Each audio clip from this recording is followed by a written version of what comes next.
tu n'es rien d'autre que la pensée. Est-ce que je parle à quelqu'un? Là où tu es là, tu n'es rien d'autre que la pensée. Ou encore, l'homme est la pensée emboîtée. Comment on appelle ça? Box up in a flesh. Amen. L'homme est une pensée enveloppée dans la chair. Dieu dit à Jérémie, je ferai venir de malheur sur ce peuple, fruit de leur pensée. Donc ta vie n'est que le résultat de ta pensée. Il y en a qui te retrouvent là-bas. Si tu laisses le diable régner à ce niveau, tu es fini. Si tu laisses Dieu régner à ce niveau, tu prospères.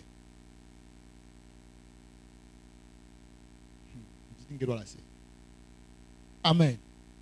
J'ai dit que ta vie n'est rien d'autre que la pensée. Ou encore, l'homme est une pensée enveloppée dans la chair.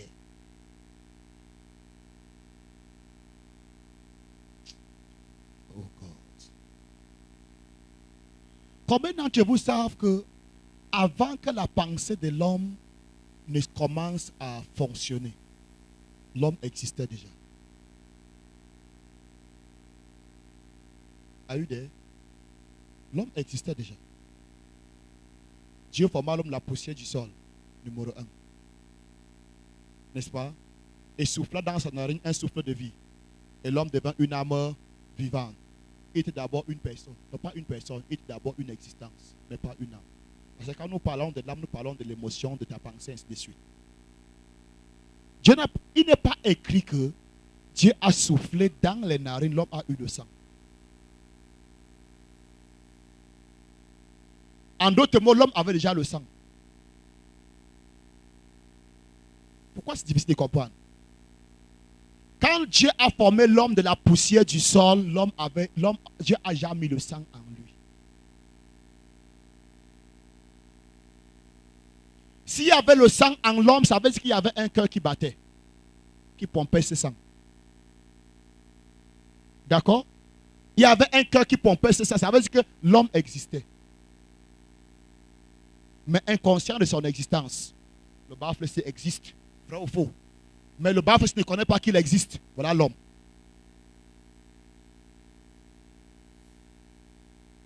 Oui. Non. C'est pas difficile. Tu es assis sur une chaise. La chaise là existe dans la salle-ci, mais la chaise là ne connaît pas qu'elle existe. Bien sûr, l'homme n'est rien. La chaise-ci n'est rien sans sa pensée, mais il existe. Elle existe. L'homme n'est rien sans sa pensée. Je suis d'accord. N'est-ce pas? La chaise-ci, ou bien le micro-ci que j'ai, n'est rien sans sa pensée. Mais cependant, est-ce que ce micro existe? Ce micro existe, non? Pourquoi c'est difficile? Est-ce que la terre existe? La terre connaît qu'elle existe. Mais donne l'âme à la terre, va maintenant te dire que merci Seigneur.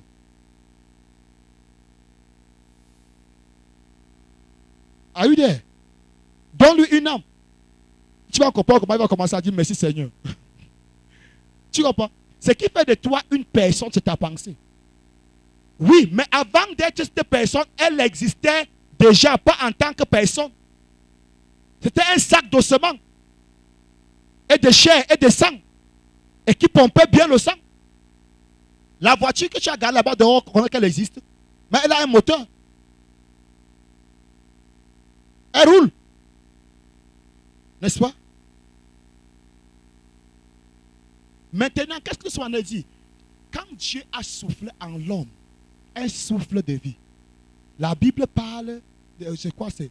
Le mot hébreu parle de la pensée, parle de l'émotion, de la volonté, de l'intellectualisme et tout ce que tu peux. Donc, c'est ça qui fait de toi une créature vivante. Donc, au départ, il était une créature, mais pas une créature vivante ou bien une créature pensante. Vous comprenez un peu ça? Je voulais dire quoi?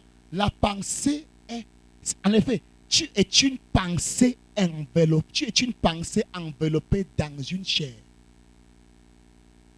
Dans un sac d'ossements. Si ton âme sort, tu n'es plus un être humain. Est-ce que je parle à quelqu'un? Si on te prive, il y a des, on les appelle quoi? Les gens qui sont quoi là? C'est les paraplégiques. Les gens, quand le cerveau, une partie du cerveau est mort, ils sont là paralysés. D'autres ne bougent même pas. Ça, c'est juste un côté. Imagine si c'était les deux côtés. L'AVC, c'est quoi? C'est quand une partie de ton cerveau meurt. Généralement, c'est comme on dit. Ou bien les gens qui sont paralysés. C'est généralement quand une partie de ton cerveau est. C'est pour ça qu'une partie est vivante, une partie de ton corps est vivante, une partie est morte. Qu'est-ce que nous sommes en train de dire? Tu voulais poser une question?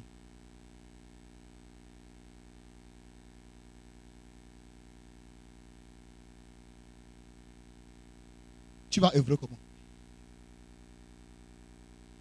Est-ce que la chaise sur laquelle tu es assis là en train d'œuvrer? L'homme ne connaissait même pas qu'il existait. Bien sûr, non. La voiture que tu vois rouler là, est-ce que la voiture connaît qu'elle existe? Mais elle fonctionne, non? Ton ordinateur connaît qu'elle existe. Mais n'est-ce pas, tu fais des programmes sur ça jusqu'à elle te dit que bon. Pour des ordinateurs qu'on a mis, c'était un machin audible. Elle parle, non? Vous venez de contacter un virus. Danger. Mais est-ce qu'elle connaît qu'elle existe? Est-ce qu'il connaît qu'il existe? Amen. Donc je voulais dire quoi? Tu es la pensée. Ou bien tu es la pensée de Dieu. Tu es une pensée que Dieu a soufflée dans ce sac de semence et de chair. Amen, amen. Je voulais dire quoi? Si, généralement dans notre vie, quand nous parlons généralement du combat spirituel, si l'Église pouvait ramener ce combat dans le sens même de Dieu, l'Église devait avoir vraiment beaucoup de victoires. Écoute, quand Paul parle de combattre le bon combat de la foi, il ne parle pas de chasser, d'envoyer le feu sur les montagnes de Bafoussam, dans les airs. Non, non, non. Le combat là se passe au niveau de la tête. La Bible dit ne donnez pas accès au diable. Dans Éphésiens chapitre 4, tout ça, ça se passe au niveau de la tête. Donc ne permets pas au diable d'avoir une forteresse dans ta pensée. Généralement, qu'est-ce qui se passe en temps de guerre? Celui-là qui parvient à bâtir son camp dans ton camp, tu commences à être défavorisé. Ça veut dire que Cameroun a guerre avec le Nigeria et que le Nigeria parvient à se bâtir une forteresse peut-être à Douala. En ce moment, qu'est-ce qui se passe? Le combat du Cameroun est dans la délivrance pendant que les Nigériens sont dans la victoire. Parce qu'ils sont en train d'opérer depuis notre territoire. Alors que nous sommes en train d'essayer de les repousser. Donc, c'est que pour dire que ne permets pas à Satan de te combattre depuis ton intérieur. S'il bâtissait sa forteresse à l'intérieur de toi, tu pars défavorisé. Que le soleil ne se couche pas sur votre colère. C'est des choses qui forcément lui donnent accès à l'intérieur de toi. Il commence à te battre, commence à te combattre depuis l'intérieur. En d'autres mots, résistez-le de loin. Est-ce que je parle à quelqu'un? Voici ce qui se passe en réalité. Je crois que si Dieu nous aide mercredi ou dimanche, on va faire un tableau.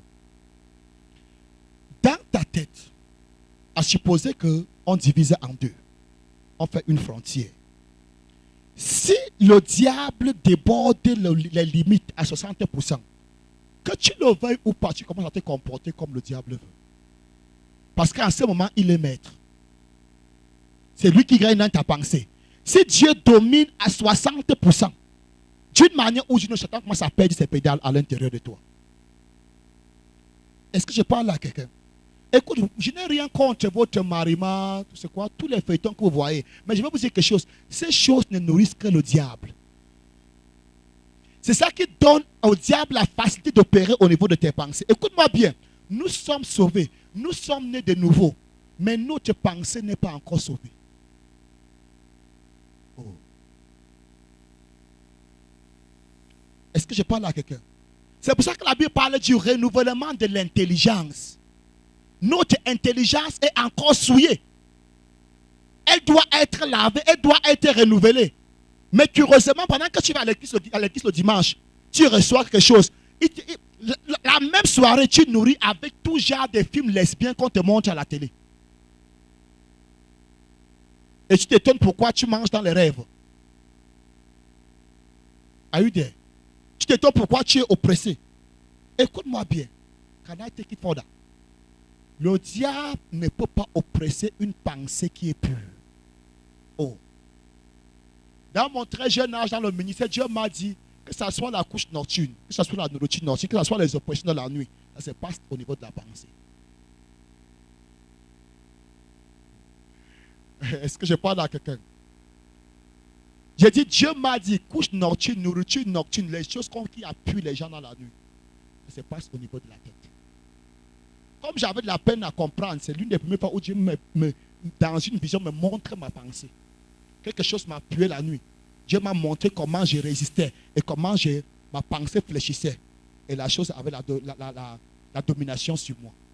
Et quand je me suis réveillé, j'ai compris que s'il y a une guerre à mener, c'est ici dedans. J'ai dit que je parle à haute voix, même ici, parmi nous là, il y a encore des gens qui ont des musiques mondaines dans leur maison.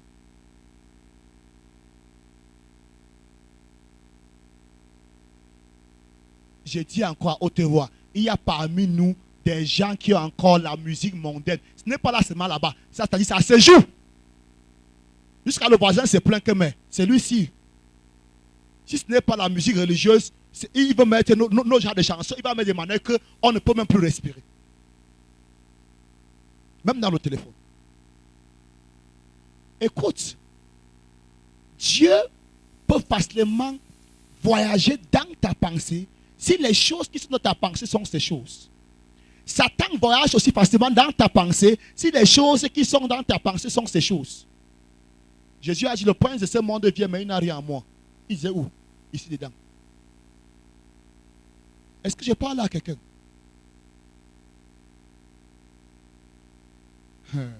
Are you there? Frère, tu sais de quoi je parle? Quels sont tes commentaires même à longueur de journée? Non. Au quartier, on ne parvient pas à faire la différence entre toi et les non-chrétiens. Le moment où on se souvient que tu es chrétien, on dit que pasteur, parle toi-même. Change l'affaire ici. Que non, pasteur, toi-même parle ici. Dans tout le commentaire, on avait oublié que tu es pasteur. Maintenant, quand il faut maintenant insister sérieux pour avoir la vérité, on dit que tu es pas que pasteur parle. Frère, je ne ferai pas la police derrière les gens, ni même le Saint-Esprit ne fera la police derrière toi. Si tu nourris ta pensée par des chansons religieuses, quand je parle de chansons, il y a certaines chansons qui ne sont pas, qui parlent de Dieu, mais qui n'ont rien à faire avec Dieu. Are you what I'm talking about? Ces chansons parlent de Dieu, mais n'ont rien à faire avec Dieu. Les gens ont vu que la musique chrétienne passe le marché, maintenant on fait aussi la musique chrétienne. On donne aux chrétiens. J'ai déjà vu, comment il s'appelait là? Il y avait un artiste congolais à notre époque, comment il s'appelait? Ou c'était Olus Mabele, ou c'était qui là? Quand il faisait son album, il y avait toujours une musique religieuse dedans. Il va déshabiller les femmes avec l'autre chanson, et l'autre il met pour Dieu. Quel esprit est derrière pour Dieu là? Ce n'est que la voix. Les autres sont le diable. Je ne crois pas si c'est le artiste là. Bref, il a une chanson religieuse dans chacune de ses sorties. Amen. Mais je veux te dire quoi, frère? Il y a musique religieuse et quand tu mets les cantiques, tu sens la présence de Dieu. Même quand tu dors, laisse ça en train de jouer. Va au lit. Ça va gouverner tes rêves. Are you there? Pour que tu expérimentes la pensée, peut-être quand je parle encore, je ne comprends pas. Commence à habituer-toi seulement même à mettre certains messages chrétiens vraiment dignes de ce nom. Tu vas voir que des fois, dans tes rêves, le message là est dedans. Et à partir de ces messages, tu reçois un autre message de Dieu. Oui. Parle au micro. Je vais juste donner un témoignage pour moi-même, pour juste encourager quelqu'un. Quand papa commençait à enseigner sur l'âme, ici, il y a de cela 3 ans, et j'ai prié, et quand papa enseignait que quand on est sauvé, l'âme est encore enténébrée. Et quand j'ai commencé à lire la Bible, Dieu m'a renvoyé dans 1 Thessaloniciens chapitre 5, verset 23 que je vais lire. Que le Dieu de paix vous sanctifie lui-même tout entier et que tout votre être, l'esprit, l'âme et le corps soient conservés irrépréhensibles lors de l'avènement de notre Seigneur Jésus-Christ. Et c'est là où j'ai alors compris que mon intelligence se trouve dans mon âme. Ma pensée se trouve dans mon âme. Et c'est là où, quand papa m'a encouragé, parce qu'il m'a encouragé, lis beaucoup, acheter les livres, lis beaucoup. Et quand j'ai commencé à lire beaucoup, j'ai commencé à avoir certaines révélations, j'ai commencé à manifester certaines grâces de Dieu. Donc, c'est juste pour encourager quelqu'un, pour dire que ce que papa dit est vraiment vrai, parce que je suis un témoignage vivant. Je suis un témoignage vivant. Et... Amen, amen. Le temps nous fait défaut, on va arrêter à ce niveau. Par la grâce, on pourra continuer dimanche ou mercredi. Amen. Donc, sache que ta pensée, c'est toi-même. Amen. Si tu es fort au niveau de la pensée, tu vas dominer. Si tu es faible au niveau de la pensée, il y a certains d'entre vous qui n'ont pas de pensée. Je suis désolé de le dire. Tu quittes ici pour aller à Tamja, tu rencontres un frère au niveau, au niveau du carrefour, de la mairie là-bas, et il dit que non, allons plutôt à Kankop, tu tournes. Sans direction. Je vais voyager chez Douala ce week-end. Ah, vraiment, j'avais un mariage l'autre jour. C'est le même week-end que tu vas rester à Yaoundé. Quand on ne fait pas à Yaoundé, tu dis, bon, il n'y a pas de problème. Je ne sais même pas ce qui est parti à Yaoundé, à Douala faire. Je dis à mes filles ici, si tu vois un tel frère, ne l'épouse pas. Et toi, frère, une telle soeur, ne l'épouse pas. Quelqu'un qui n'est pas maître de sa pensée est nul. L'homme, c'est sa pensée. Un véritable homme, quand il dit oui, c'est oui. Quand il dit non, c'est non. Tu regardes d'abord le visage des personnes avant de savoir s'il faut dire oui ou non. Tu es que j'adore. J'ai écouté une commission à la radio dans les années. Un monsieur avait envoyé sa fille, ou c'est où là, dans un pays où c'est en Orléans. Hein. Des années et des années, il a traîné sa fille ne venait pas. La fille ne envoyer les lettres. Et il avait un fils ivrogne. Chaque fois quand son fils ivrogne la boit, il va venir danser avec ma fille d'Orléans. Insulter le père. Quand on lisait les lettres que sa fille a envoyées, quand l'ivrogne venait, on arrêtait d'abord. Parce qu'il se moquait jour et nuit. Alors un jour, quand son fils lui faisait comprendre que tu perds ton temps, ou c'est quoi, il demande à son ami, son chilla avec qui il marche toujours, que toi-même, tu penses que la fête, c'est comment? Quelle est ta pensée par rapport à ça? Il dit que je ne pense pas comme tu penses. Mais vous croyez que tous ces soi-disant ministres qui sont autour de M. Paul Biya, si Paul Biya leur demande quelle est votre pensée, ils vont dire quoi? Ils vont dire que nous ne pensons pas comme tu penses. Et pour ton leadership, n'est pas des personnes à côté de toi qui regardent tes traits de visage avant de te donner leur pensée. Si tu dois réussir, même dans ton lieu d'affaires, un vrai chef que tu veux nommer chef doit être une personne qui est capable de penser. Pas la personne qui, quand il te regarde, sa pensée fonctionne en fonction de ton tempérament. Amen, amen. Dis à quelqu'un, je veux penser. Je suis une pensée vivante. Enveloppé dans la chair. Ne me regarde pas comme ça. Le véritable moi est dans ma tête. Amen. Qui sont ceux-là qui dominent le monde? Ceux-là qui pensent. Voilà un petit pays appelé la Corée du Nord. Il est aujourd'hui l'objet de toutes les attentions. Pourquoi? La tête. Ce n'est pas les muscles. Les Américains l'ont beau excité. Ils mangent beaucoup, il est gros. Bombardez alors. Tentez. Essayez. C'est où? Au niveau de la... Voici le grand Japon. Voici la Corée du Sud. Vous êtes économiquement riche. On a tout parlé. Il a dit, essayez. On a apporté le destroyer américain. On va finir avec ça en un jour. Avec le destroyer, il a encore lancé les missiles. Le destroyer est parti. Quelqu'un a dit que dans un truc français, que le chef ne sort son pistolet que pour dégainer. S'il sort, il est sûr. Et il le met en poche. Prochainement, quand il va sortir, personne ne doit avoir peur. Donc il disait quoi? Le fait que le destroyer américain est rentré, c'est fini. C'est vrai, non? Il dit que c'est fini. C'est fini. Le Japon est très riche. La Corée du Sud est très riche, comme vous le dites. C'est vous qui le dites, hein? C'est eux qui le disent. Mais dans leur tête, un garçon de 34 ans, hein, la tête est là. J'ai suivi, pour ce quel ministre, il a dit que les Américains sont des bandits. Tout ce qui peut se mettre main basse sur la richesse qui est dans notre pays. Et c'est ça la vérité. Mais qu'est-ce qu'il dit? Pourquoi ils résistent? La tête. La Russie elle-même a dit qu'il faut déjà accepter que la Corée du Nord est devenue une puissance nucléaire.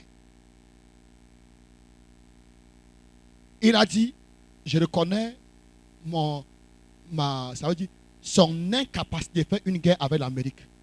Mais il dit, avant que vous ne me détruisez, j'aurais fini avec la Corée du Sud, j'aurais fini avec le Japon, j'aurais fini avec l'île de Guam, j'aurais fini avec une partie de la côte ouest américaine. Que nous bombarder. Le pot de souffle qui va rester. Et ce qui est bon avec ces missiles, c'est que quand ça part déjà, tout ce que vous appelez anti-missiles, pourquoi depuis qu'on n'arrête pas? Il faut d'abord arrêter ça pour monter votre puissance. Donc vous attendez quand la guerre va venir avant que vous allez arrêter. Ah, mais on était à quel niveau? C'est lui qui pense, domine. L'un des grands problèmes de l'Afrique, c'est que nous sommes que des consommateurs. La pâte dentifrice, c'est joli à voir, hein? On prend. Tu n'as jamais posé la question comment on fait pour fabriquer l'autre. Est-ce que tu es là? Est-ce que tu es là? Tiens-toi debout. Prie. Dis que Seigneur.